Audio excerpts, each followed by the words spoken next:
time to bring the bass back. Mix is the beat of our culture. Your music. I thank God for the opportunity to make music and for that music to be on a platform for people to come out and love. Your stories.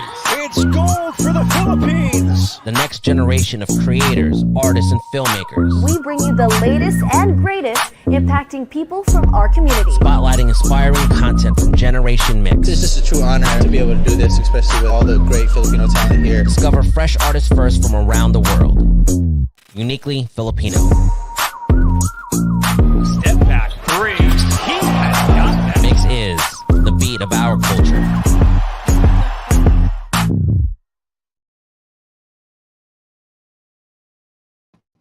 Hey guys, it's Hava 2Ems and welcome to this MYXclusive interview. Happy Wednesday Hub Day, everybody! It is the middle of the week, so sana kayanin nyo pa until the weekend. Ako, kakayanin ko, so I'm sure you guys can too.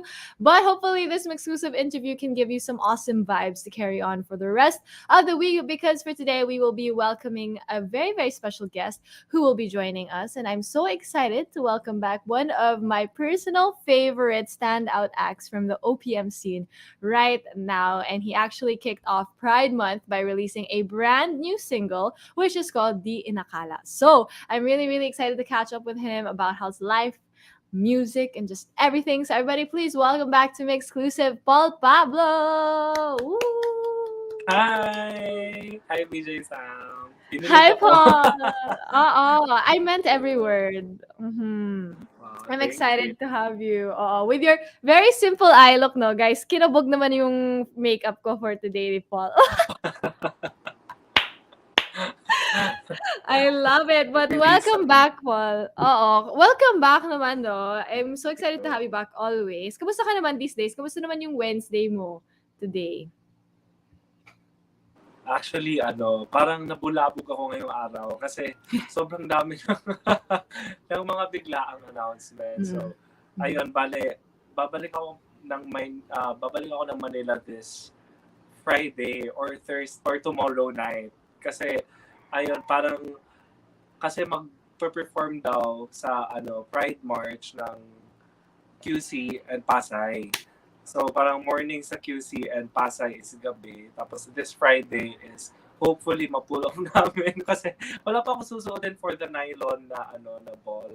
So ayun. Bog, why?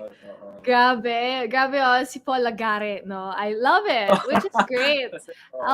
You're back in Davao ngayon. Yes, I'm just sa aking kwarto right now. Yeah, I remember kasi yung first interview natin, maybe was it last year or last year? Feeling ko last year. Diyan yung parang first interview natin sa room mo pa sa Davao. Naalala ko, wow, memories. Ang ganda. Ngayon, busy mo. Diba? I saw nga you also recently performed at the Mega Ball, if I'm not mistaken. No? Like, last weekend? Basta whenever that was. Kamusta naman yung experience mo? Of course, that was a huge thing din para sa'yo. Grabe yung outfitan mo din doon. You're serving looks, as always. And of course, you performed then. So how was your experience there? Ayun, first of all, I was, really honored to get to perform in front of a lot of people that I really admire. Especially, nandun si Vice, si Brett Jackson. Yeah, kita ko nga. Yeah, si Mimi, nandun si Nadine. And alam mo yun, yung feeling na kinakabahan ka kasi magpo-perform ka sa harapan nila, pero at the same time, you feel really talaga yung you feel honored kasi nandun ka. Tapos ayun, parang I get to share my music now with these people, and that's just like a great opportunity to share my artistry. Ayun. So like I'm really happy. Yeah, I'm honestly feeling ko para akong nanay, like seeing your growth. Wow, nanay, seeing your growth throughout the year na parang for the first time na-interview kita, like you're just talking about paano ko ba nagsimula with music and yung mga gusto mong gawin with music, and then seeing you perform at these big events in front of many different artists, and wow, nakaka-proud lang. Personally for me, it makes me very, very happy, no? Kasi I know you're someone who works very hard with music and yung mga gusto mong gawin with your art and all of that. So I'm very, very happy for you. And ang dami mo pang, like you'll be able to perform at Pride March also, which I think is so, so cool. Exciting times, no, guys, for Paul Pablo. So if you guys haven't listened to Paul, oh my God, you're missing out talaga, promise. So make sure to, of course, check out all of Paul's like ganap also online. But speaking of, idols then, I remember in our very first interview, you also mentioned that one of your favorite artists ever is Beyonce. One of your favorite artists. But narinig mo na yung bagong song niya, Break My Soul. Have you Yes, heard it? How do you my feel soul. about this era of Beyonce? Grabe nagulat ako na ito pala yung parang Yeah. comeback ni Beyonce. It's something na hindi ko in-expect. Pero alam mo yun, pero ngayon talaga may inaasahan ako. Sana totoo yung rumors na may collab sila ni Lady Gaga sa album. Sana talaga totoo. Oh my Pero God. ayun, yung first Oo. single niya, yung pilot single niya for the for the album is yun parang ang sarap niya isayaw. Like it's like so on point na nirelease niya sa June. Mm-mm. That's so true, no? Dami nga nagsasabi na Beyonce's doing it for the gays, which I love for her. I mean, we all love Beyonce, obviously. And we all know that Pride Month, no, is a very important month. Kasi it's, a month to show, like to express yourself also that, don't be afraid to ever express yourself. I mean, I'm speaking from, of course, an ally of the LGBT community, of course. And I love, love, love na parang, this month also is also such a huge celebration for everybody, including Beyonce. Including Beyonce. Oo. So, grabe, nagulat din ako, no, na parang yun pala yung next release niya. But I'm very, very happy. And we're also hoping na baka one day, she gets to have that collaboration nga with Lady Gaga on this album. But speaking of new releases, may bago ka ding release, of course, this month, which is Di Inakala, o diba? Segue. But before we talk more about the track mismo, I do want to talk about yung cover art muna, no, ng single mo, which is you, of course, serving looks once again. That's like one of my favorite things about Paul, you guys. Parang everything na ginagawa niya, very hands-on siya, no, with music, even yung mga visuals and everything. So, I do want to know, ano ba yung concept mo, no, for this one? Like, the concept of the styling then for this single? Aside from being a fan of Lady Gaga, like I really admire also Madonna and like a lot of artists from the 80s and 70s. And like recently kasi I've been watching a lot of music videos na very classic yung style, yung very like mga old type of film yung peg niya, yung mga black and white or yung mga ganung type. Tapos, ayun, yun yung naging inspiration ko for Di Nakala. Kasi, alam mo yun, yung parang ang sarap lang balikan ng mga days na yun, yung time na yun. Tapos, parang sa generation ngayon, ibalik siya.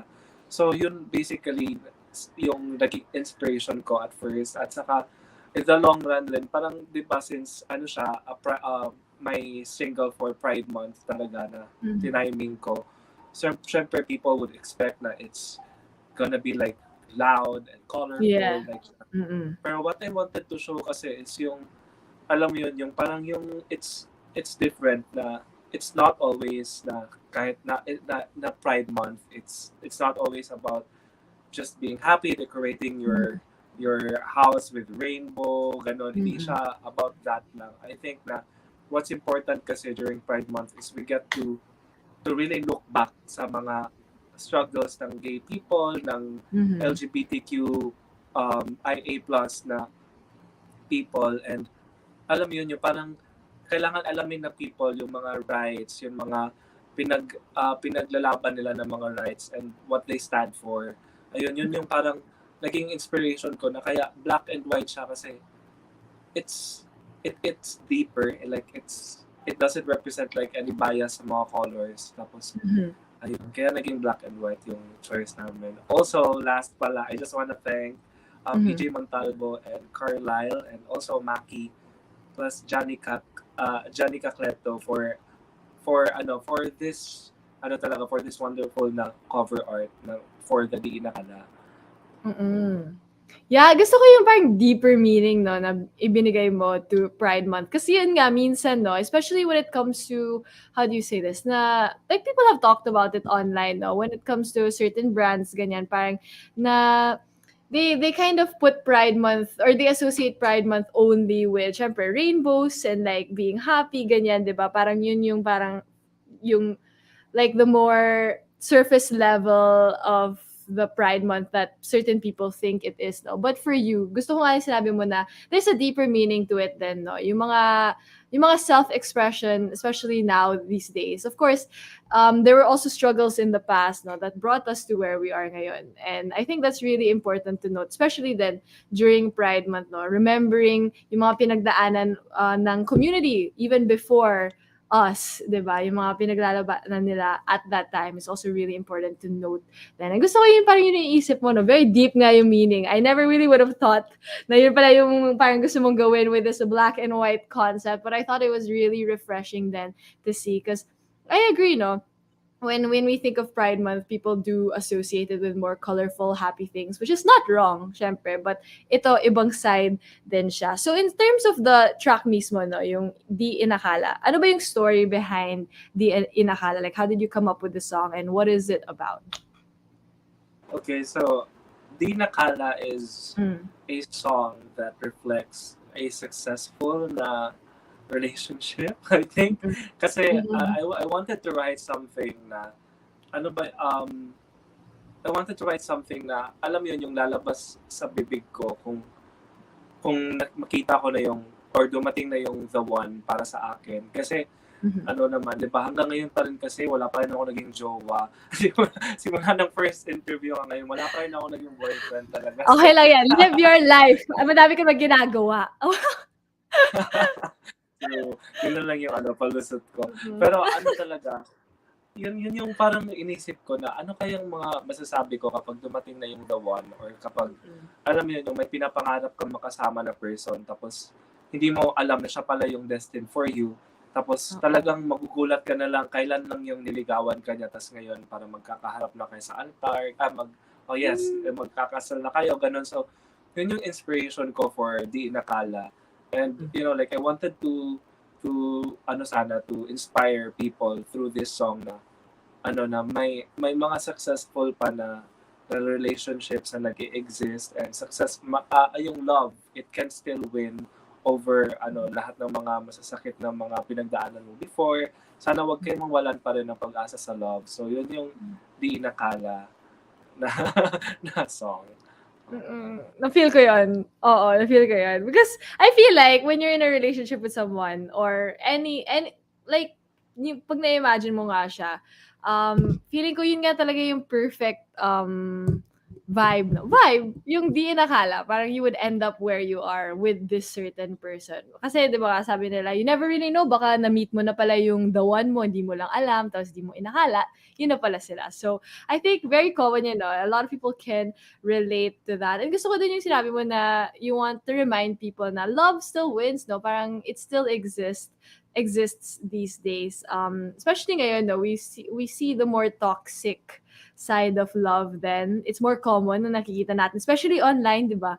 Madaming nag-rant, ganyan, na about their relationships, which is obviously not bad naman, but it still exists. But yun nga, sabi nga ni Paul na love can still win din naman, guys, no? So hopefully, Di Inakala can remind you na may love pa naman out there, which is very perfect, no? In terms of Pride Month, in terms of June, then yung music video, then I super loved. Grabe yung music video, the visual, the vibe, the story, then na nabuo mo with the music video. So kwento ka naman, Paul, about the music video. What was it like, syempre, conceptualizing, shooting then yung music video na to?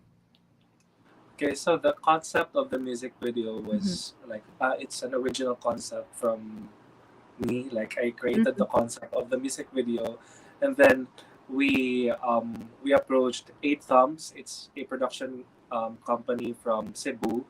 So right now, first time namin mag-try ng ibang production team to shoot my music video. So first time namin makipag-work with 8 Thumbs, kasi usually talaga Davao ako gumagawa ng music video. So ayun, super galing ni Sir Carl Lucente. He's he's from a band called Mandawi Nights from Cebu. So ayun, Yes. siya yung nag-direct ng music video, and siya rin ang parang inayos niya yung mga binigay ko na concept, yung story, and siya talaga yung parang inisip na niya kung paano i-deliver. So ayun, parang very happy ako sa nagawa naming output, and ayun, parang talaga siya, yung pinatouch ako kasi talagang na-deliver namin yung story for the music video, kasi it's about yung mga struggles na face ng mga same-sex na relationship, or it's both na internal and external na problem na face nila whenever they push through sa kanilang marriage, yung struggles na parang alam mo yun, yung mga duda nila if anong mangyayari sa future nila. Yung isa is takot siya na mag-commit, yung isa naman is hindi pa siya ready, parang ganyan pero pagdating sa dulo is na nag-decide sila na talagang gusto nilang ipaglaban yung relationship nila, although wala pa namang same-sex, hindi pa legal yung same-sex marriage sa Philippines. Pero ayun, like yung music video is just like it's a story, maybe not from this universe, pero it's a story na would inspire people na sometimes yung reason kung bakit nahihirapan silang ipaglaban yung relationship nila is because sa mga external na problems na nakaka-affect sa same-sex relationship. So, Yeah, I totally agree, no. Parang, syempre, someone who is coming from outside of the LGBTQIA plus community, hindi nga namin naiisip na in terms of the same-sex relationships, no, there are many different, parang, hindi naman complications, pero may mga iba't ibang experiences din na we would never parang realize then on our own kasi syempre hindi namin experience yan. But I love na parang ikaw na-express mo yan through the music video, just kind of show everybody yung parang dynamics nga, no, of what it's like in that kind of relationship then. And ako sobrang ako sa music video. Like, I felt the emotion, grabe. And like, even all of the frames were so nice. The way that you put it all together to tell a story. Kasi I thought super interesting, yung way na kwento mo yung story for this music video. Because, diba, there are certain different frames and they have certain, like, images and certain, like, objects then. I thought it was really, really cool. So, ano yung naging reaction mo, Paul, nung nakita mo yung final product? Kasi I can imagine, pag ginagawa yung music video, syempre, you can't see pa naman yung parang final output, diba? May mga post-prod pa yan, ganyan. But when you saw the final thing, and yung parang, yung na-envision mo ba, was it what you saw in the final music video? without being okay, parang, it's better than what I've expected. Kasi, we wanted to create like a masterpiece na Yes. hindi kailangan ng super big na budget, and talagang napaka-smart mag-isip ni Sir Carl Lucente, kasi siya nag-isip actually ng attack na gawin namin siyang parang it's like a live na na photo album. So like it's when you're watching the music video, it's like you're looking at the pages of a photo album until such time na naging na siya, like nandun na kayo sa loob mismo ng situation, which is yun na yung story nila, yung namuon na sa last na kaya pala sila nagkatuluyan kasi pinili nilang ipaglaban yung relationship, parang ganun. So yun, parang yung nakita ko yung final yung final output, tas talagang na-edit na siya, ganun. So, kasi it's, oh my gosh, like am I still here? Yes. You're still Okay. here. Can Biglang you- sorry. So ayun, bali natuwa ako talaga kasi napakaganda nung output. And plus the cinematography, the look, Yeah. sobrang galing na ni Shane tawag niyan mag-style. Ayun. Kaya talagang natuwa ako. Yeah, even me, no, nung napanood ko yung music video, I thought it was really interesting, very refreshing. Iba talaga yung pagkagawa. Like, yung pagkakwento mo ng story, it was very different in terms of yung, how do you say, the way that you attacked, grabe attack, parang yung atake ninyo for the story na gusto mong ikwento sa lahat to. And I was also reading the comments of the people. They were saying na grabe, di ba you said you wanted to make a masterpiece. Masterpiece nga yung nagawa ninyo with this one. Like so many people are saying na ang ganda ng music video. And also I remember reading a comment saying that they just recently discovered you and they weren't expecting na ganito sila ka-affected by your music. You know, they're able to relate to it. And also I remember someone saying na it just tugs at your heartstrings yung mga ganun. So how does it feel, no? Syempre for you, Paul, someone who is very hands-on sa lahat ng ginagawa mo in terms of music, visuals, look, styling, ganyan. To see the comments of the people na, you know, can really relate to the music and appreciate yung mga ginagawa mo with your art. It kind of feels not really like super surreal, pero alam mo yun, yung kapag nakikita mo na yung comments nila na it's working, na masasabi mo na yung art mo, it's working, it's giving impact. Yun yung parang isa sa pinakamalaking fulfillment na nararating ko kasi like yung parang isa siyang validation for me na I'm not just here because I want to be known or want to be famous like that, but I'm here to really create art and to share my artistry to people. So ayun, parang yung getting feedbacks na talagang masasabi nila na talagang nagkaroon ng impact yung art sa kanila. It really motivates me to do more, and I just feel honored and inspired sa lahat ng mga sinasabi nila. Yeah, that's why you should just keep doing your thing, no, Paul? Ever since I first met you, parang ganun na din yung outlook mo na very hands-on. Ang dami mong gusto gawin with music, visuals, and yung message na gusto mo i-share with everybody. And so far, natutupad mo nga yung mga gusto mong gawin. And I'm so excited with everything else na gusto mo pang gawin with your art. So what else can we look forward to coming from you? I know you have, sabi mo nga, plans to, of course, perform live very soon. But in terms of music then, ano ba pwedeng abangan coming from Paul Pablo? Okay, so we are already talking about the upcoming singles. So we don't know yet when to release. So I'm not yet sure if it's gonna be this year or next year. Kasi we really want to, like be next level prepared sa mga upcoming singles. Kaya we were thinking na maybe siguro lang baka may short break for this year, but once we come back, like it's gonna be worth it. So sana yung people they will just stay with me and just watch my live performances because we wanted to focus more on interacting with people. Ayun, yung mag-interact with people both physically and like online, ganyan. We wanted to make use of just spreading my music muna before getting back sa pag-release ng another song. Kasi so far, marami naman yung songs na na-release ko. So, we wanted to muna, expand the reach of my songs muna.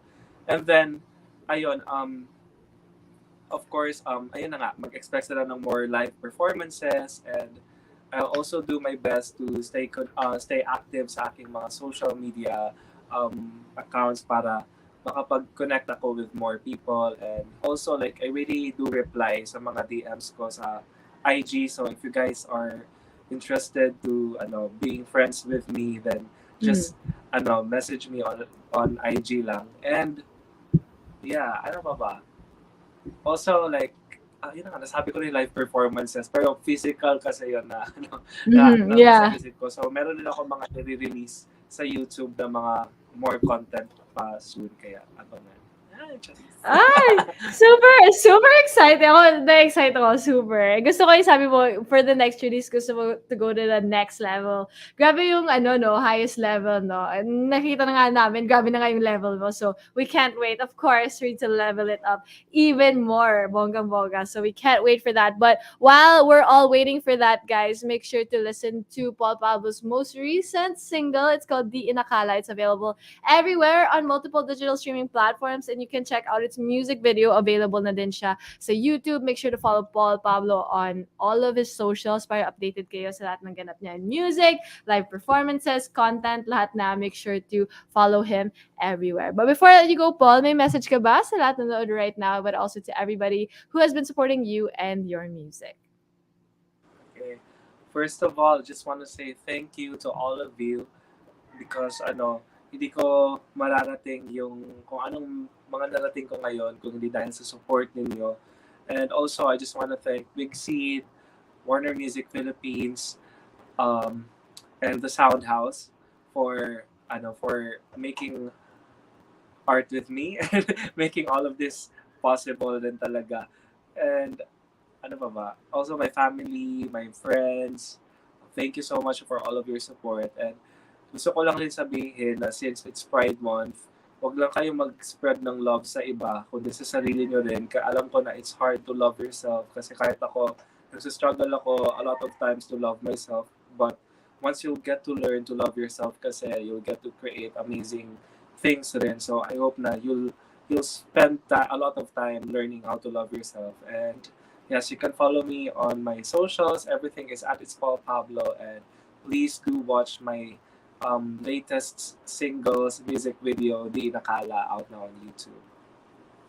There you go, guys. I love the little message you have for everybody. Syempre, self-love, diba? How can you spread love to others if you cannot love yourself, guys? That is a message I also echo. So thank you so much, Paul, for the great reminder, but also Gabby. for your talent and, of course, your art na nagpapasaya sa madami, all around the world, not just in the Philippines, but everywhere. So thank you so much for joining us here once again sa Mix. And maraming salamat din sa lahat ng nood ng exclusive interview na to. Once again, this has been Sam with two M's and Paul Pablo. Thank you, everybody.